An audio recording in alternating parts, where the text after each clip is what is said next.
Hello, how are you? I'm just going to tell you this story because I was just told it by a friend of mine. He's a friend of mine, he lives down the road and his name is James. And I can trust James, I really trust him all the time because actually once, this is how I know I can trust him, he sold me a car. And that car never broke down, it still works even today. So I know that James is really trustworthy and he would never lie to me about a story. And he told me this story and he said it's true. So it's really weird. Anyway, the James story, the story that he told me, is called The Princess and the Pea. And it's about this princess and this pea. It's really weird. Because anyway, it happened up in Nottingham. In Nottingham, there was this big castle and it was a man who lived there. And he had a wife and he also had a son. And the man was a king and his wife was the queen. And their son, he was a prince. A real prince. And he only wanted to marry a real princess. Not a fake princess, not just a girl who goes, I'm a princess, look at me. No, he wanted to marry a real princess, a proper one who goes like this, oh, I am a princess, I'm a real princess. Oh, not just some rubbishy one that goes, no. He wanted to marry a real princess. So he said to his mother and father, he said, King, father, and Queen, mother, would you let me ride about the kingdom and search for a real princess to be my bride and to marry me and to make me happy forever and ever, amen? So he did this, and they said to him, yeah, no problem. So he got on his horse and he went all the way around the kingdom, and James told me this, so I know it's true. Anyway, he went all the way around the kingdom and he met thousands of girls because they knew he was the prince and they wanted to marry him because if they married him, they would be the queen one day. And then they'd have a big castle, they'd have 17 horses, they'd have a sauna, and they'd have a little swimming pool in the courtyard, and they'd have really good big TVs. It would be amazing. So they were all really excited about it. Probably have iPhones as well and a new iMac computer because they'd have loads of money because they'd be like the queen. The queen, not just anyone, not someone washing dishes, not someone working in a checkout. No, they would be the queen if they married him because he was the prince. Anyway, he rode around the kingdom and all these girls were coming up to him and saying, hi, I'm a princess. But he knew instinctively, naturally, amazingly, he knew that they weren't real princesses. And the reason he knew that was because they would come up to him all the time and say, hi hunky, how much money you got? Hey, I'll marry you, give me your money. So they made that mistake. They shouldn't have said that. They should have pretended they didn't care about the money, but they didn't do that. They were just asking about money. So he immediately thought, they just want my money. They're not real princesses. So he went round, he saw like 1,001 princesses.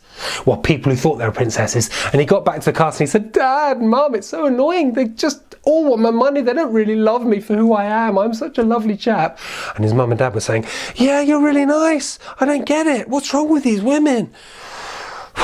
That's what it's like if you live in a castle. You have no idea about the real world outside. Anyway, so he was really depressed and he went to bed. But that night,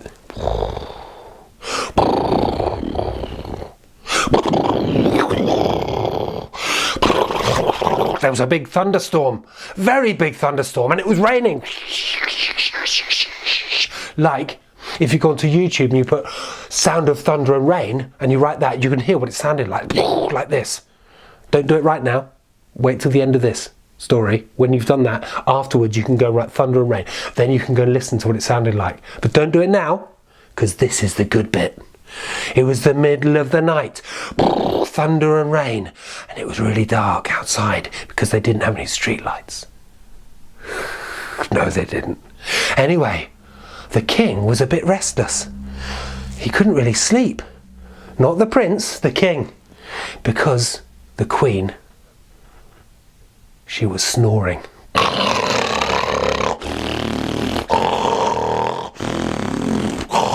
It was so annoying. The queen was just snoring and the king, he nudged her gently. She just turned over and snored again, even louder. Like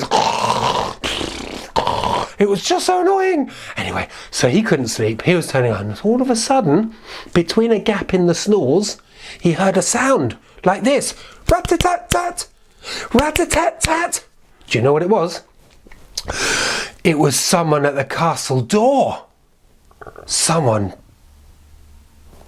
wanting to come into the castle. First of all, the king thought, I'd better phone security. So he got his phone out. He was about to phone security, but then he remembered that it was a Wednesday night. And on Wednesday night, the security guards, they go out and they go to watch the films in a cinema. So there weren't any security guards. So the king thought he'd be okay. So he went out of his bedroom and he took a great big golf club, because the king loved playing golf. Actually, he had great big grounds and he had a golf course and he used to go and practice it, and he took a big golf club and he went down the stairs and he opened the door very slowly and went, "Who is it?" To his surprise, there was a girl, all dressed in clothes that were soaking wet. Drippy drip, rain, thunder, horrible things. Soaking wet in a great big puddle. The puddle was so big it was coming up to over her toes. And she had these dainty little slippers on that looked a bit like ballet shoes. Just a little bit. But they weren't quite as square on the end. They were quite nice though. They had a little bow. But they were soaking wet because the puddle was over them. And she looked up at the king. She went, "Oh, king, please let me in. I am a real princess and I seek shelter from this terrible storm. Helpeth me, helpeth me." I don't know why she said helpeth, but she did.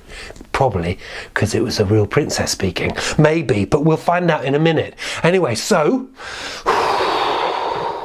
the king thought about it for a second and he could sort of see something in this girl.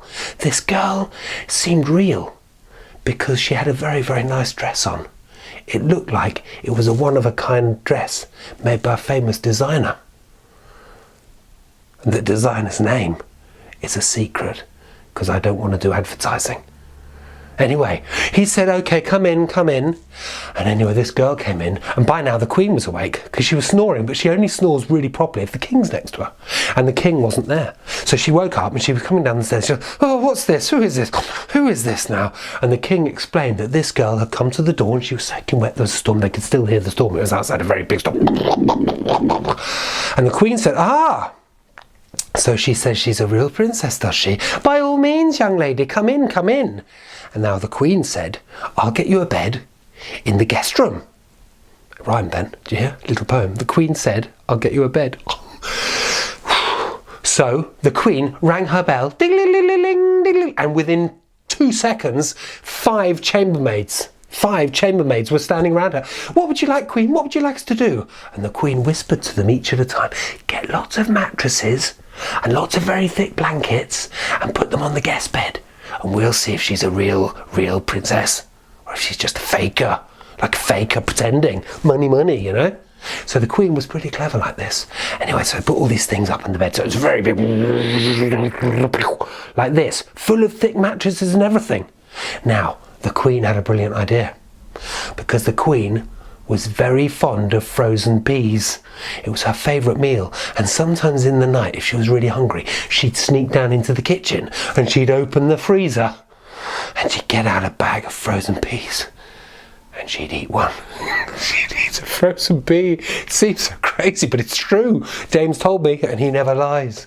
So she'd go down to the kitchen, open a bag of peas, and she'd get one of the frozen peas and she'd eat it. Well, she wouldn't eat it straight away. She'd put it on her mouth and let it melt into her mouth. And when she knew it was melting and it was getting softer, just the right moment, she'd go and she'd bite it and she loved the way it popped in her mouth. So she was really crazy about frozen peas, and she had an idea. So what she said to another servant, she had to ring the bell, and the butler was there, a man. He said, "Get me 1 frozen pea immediately." So this guy, he quickly ran downstairs and he went into the freezer and he found the bag of frozen peas that was open, because the queen keeps taking one every night or every 2 nights. Some nights she eats 3 or 4, but then she feels really guilty, so she doesn't eat the whole next day. Anyway, so he got 1 frozen pea and he took it up to the queen, who was waiting in the guest room, because the girl, the princess, she was having a quick shower. She wasn't using the jacuzzi or anything, just a quick shower, not a bath. Quick shower, no hot tub, just a quick shower. And then she came in and the queen had got the frozen pea and put it under all of the mattresses. a frozen pea. Do you know why? Because she had an idea. And her idea, James told me, her idea was that if this girl, she could feel that there was a frozen pea under all those mattresses, then her skin was so soft and sensitive and beautiful and lovely that she must be a real princess and not some faker who just wanted the money. Anyway, the Queen was sneaky. "Come in, little girl," she said. "Come in, here's your bed." And the girl had to get a ladder like this, up all the mattresses, climbed on, and then they turned the light up. "Bye-bye, sleep well, thank you very much, it was so nice of you." Went to bed. The next morning, the Queen went to meet the girl. "How did you sleep, my dear? Did you have a pleasant night?" She was tricking, because she was hoping. Anyway, what happened was the girl said, Oh, I'm so terribly sorry. I didn't sleep at all because there was something terribly hard under this mattress. Oh, I don't know what, because there are so many lovely soft mattresses." And immediately the Queen sang, "Hallelujah, hallelujah, she's a real princess, she's a real hooray, hooray." She did a little dance all around the room, and the little princess, the proper princess, a real princess, was sitting on the bed going, "Wow, she's crazy. She's a crazy lady." So she was dancing around, and the prince heard her, and the king came in, and they all said, "Oh, hooray, a princess!" And the prince climbed up the ladder and said to the girl, "You are indeed a real princess. Fair maiden, wilt thou marry me and be my bride and one day be queen of this fair kingdom and this lovely castle?" And the girl said, "No way, your mother's..." No, she didn't, I'm only joking. The girl said, "It would be an honour. I appreciate it. Mwah." And they kissed. And then 3 days later, they had a big wedding and they got married. And then a long time later, he became king and she was the queen. And they had some children. And all of them lived in the castle happily ever after. Isn't that amazing? So if you don't believe that, you can ask James, because it's a true story. And it happened up in Nottingham. There's a castle up there if you don't believe me. It's all written on the castle walls. Hope you enjoyed the story. You better leave a like, please, and subscribe to Mr. Peake's Storytime. Goodbye for now.